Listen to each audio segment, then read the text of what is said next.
Istilah SOGIESC mungkin masih kurang familiar di telinga orang Indonesia. Sebagian besar masyarakat lebih akrab dengan singkatan LGBT. Sobat Kanal, apa yang muncul di pikiranmu ketika mendengar kata-kata gender dan orientasi seksual? Apakah mungkin muncul konotasi tertentu? Di video ini, kita akan mengenali lebih dalam mengenai SOGIESC, yaitu singkatan dari Sexual Orientation, Gender Identity, Expression, and Sex Characteristics. Video ini diharapkan dapat menciptakan ruang dialog yang lebih inklusif dan meruntuhkan stigma terhadap keberagaman.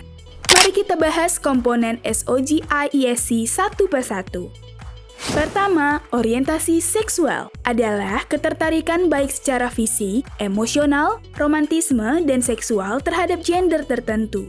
Orientasi seksual tidak bisa dikenali berdasarkan penampilan fisik luar. Yang paling umum kita ketahui adalah heteroseksual, yang merupakan ketertarikan satu sama lain antara laki-laki dan perempuan. Beberapa ragam orientasi seksual diantaranya meliputi heteroseksual, homoseksual, aseksual, biseksual, dan panseksual. Di sisi lain, terdapat juga penyimpangan orientasi seksual apabila sudah mencapai taraf membahayakan kesehatan dan keselamatan diri sendiri dan orang lain. Beberapa di antaranya meliputi pedofilia, yaitu ketertarikan untuk melakukan hubungan seksual dengan anak di bawah umur. Bestiality, ketertarikan untuk melakukan hubungan seksual dengan binatang. Eksibisionis, ketertarikan untuk mempertontonkan alat kelamin. Sadomasokis, ketertarikan untuk melakukan hubungan seksual dengan cara disakiti dan menyakiti. Kedua, identitas gender adalah cara seseorang mengidentifikasi dirinya sebagai gender tertentu. Seseorang dengan jenis kelamin biologis laki-laki maupun perempuan bisa mengidentifikasi dirinya dengan gender yang sejalan maupun berlawanan dengan jenis kelamin aslinya. Ketiga, ekspresi gender adalah penampilan eksternal identitas gender seseorang yang biasanya diekspresikan melalui perilaku, pakaian, karakteristik tubuh, atau suara.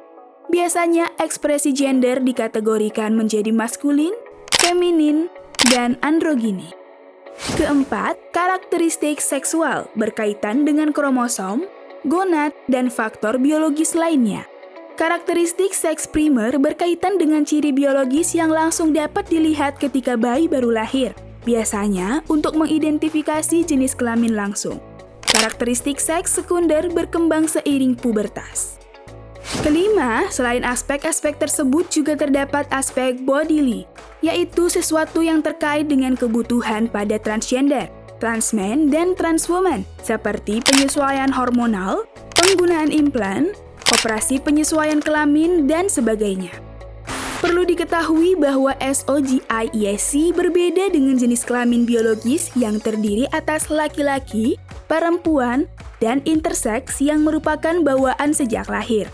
SOGIESC mengacu pada keragaman yang merupakan turunan dari seksualitas tersebut.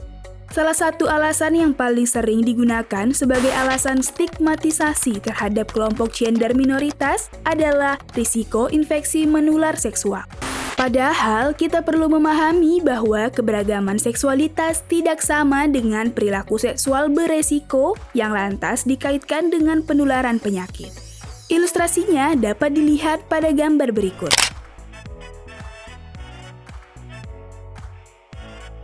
Nah, sekarang Sobat Kanal sudah paham mengenai SOGIESC. Jika Sobat Kanal merasa video ini bermanfaat, jangan lupa untuk subscribe dan bagikan video ini agar lebih banyak lagi masyarakat yang mengetahui mengenai SOGIESC. Stay tune untuk edukasi kesehatan menarik lainnya.